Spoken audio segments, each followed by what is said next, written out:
तो यहाँ पर मध्यम पुरुष में एकत्व की विवक्षा में एक वचन हम सिप का प्रदान करते हैं, पकार की संज्ञा होती है, भू सी यह स्थिति रहती है। भू सी इस अवस्था में यहाँ सी की रस्वई पद संज्ञा, याशुडागम होगा, भू यास सी बनेगा और सी के इकार की इत संज्ञा होगी, तत्सूत्र लोप हो जाएगा, भू यास स बनेगा। अब यहाँ शप गुण अवादेश भव यास स और अतो या सूत्र से यास के स्थान में ई आदेश होगा, भाव भवे सा बनेगा। अब या का लोप हो से लोप कर दे, भवे सा बनेगा, पद संज्ञा होने से कार पुरुत्व विसर्ग हो जाएगा, भवे हे। इसके अनंतर अब आप लाते हैं द्वितीय विवक्षा में द्विवचन तस को, तस के स्थान में तम आदेश होता है, प्रत्ययत्व धर्म आता है, सार्वधातुक संज्ञा होती है, यासुट का आगम होता है, भू यास तम बनता है और शप गुण अवादेश भव यास तम, यास को य आदेश गुण हो गया, यकार का लोप से लोप हो गया, भवे तम।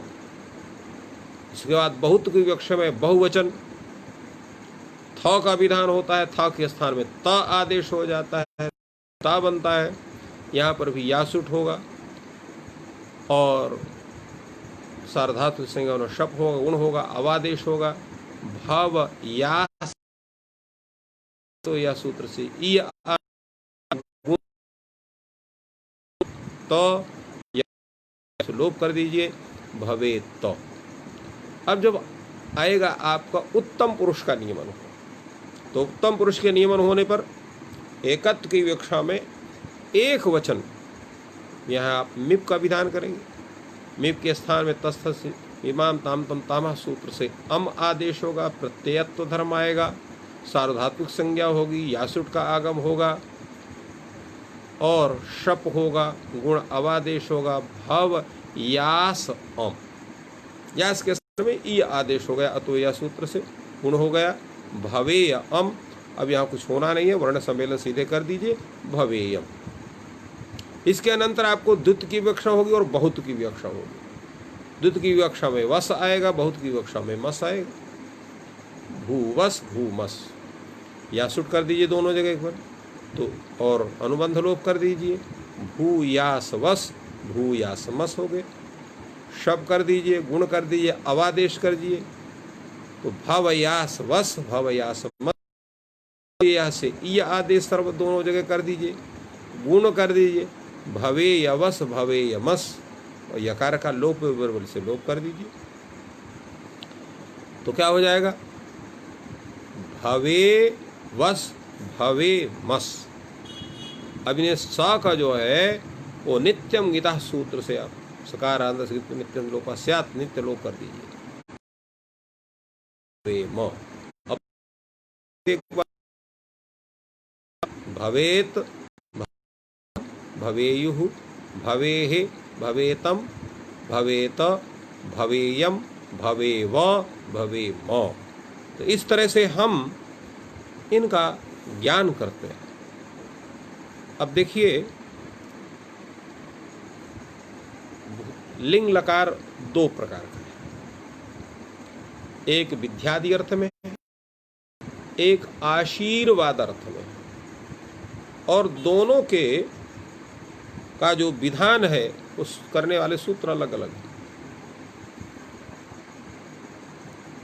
विद्यादि अर्थ में विधि निमंत्रणा मंत्रणाधीष्ट संप्रश्न प्रार्थनेश लिंग लकार करता है, और आशीष अर्थ में आशीष लिंग एक ही सूत्र है जो लोट लकार भी करता है और लिंग लकार का विधान करता है। तो आशीर्वाद अर्थ में लोट लकार के विधान का ज्ञान तो आप कर चुके हैं, उसके विषय में कुछ तो कहना आवश्यक। यहां जो है हम लोग अब आशीष अर्थ में लिंग लकार का प्रयोग कर रहे हैं। तो लिंग लकार का प्रयोग हुआ, लिंग लकार का विधान हुआ, भू लिंग बनेगा, लिंग में केवल ला बचेगा, भू ला।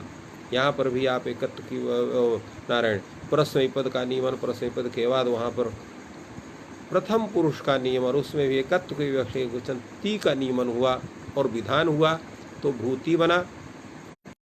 माया में कि लिंग लकार तो है ही है, परस्मयी पद भी है, सब कुछ है पर, तो सूत्र लग जाए यासुट परस्मय पदेशु धातु ङिच्छ, इससे यहाँ पर यासुट का आगम हो जाएगा। तो भू यासुट ती में अब यहाँ पर इत सूत्र से इकार की संज्ञा लोप कर दीजिए, तो ये लोप ही करता है, तो भव भू यासत्व बनेगा। भू यासत्व इस अवस्था में क्या होगा, तो क्या कर्तर शब्द सार्वधातुक संज्ञा होनी चाहिए, क्या सार्वधातुक संज्ञा नहीं होगी। क्यों नहीं होगी, क्योंकि यहाँ जो सूत्र है सार्वधातुक संज्ञा करने वाला तिंशित सार्वधातुकम, उसका अपवाद सूत्र है लिंगाशिष। ये कहता है आशिष लिंगस तिंग, आशिष अर्थ में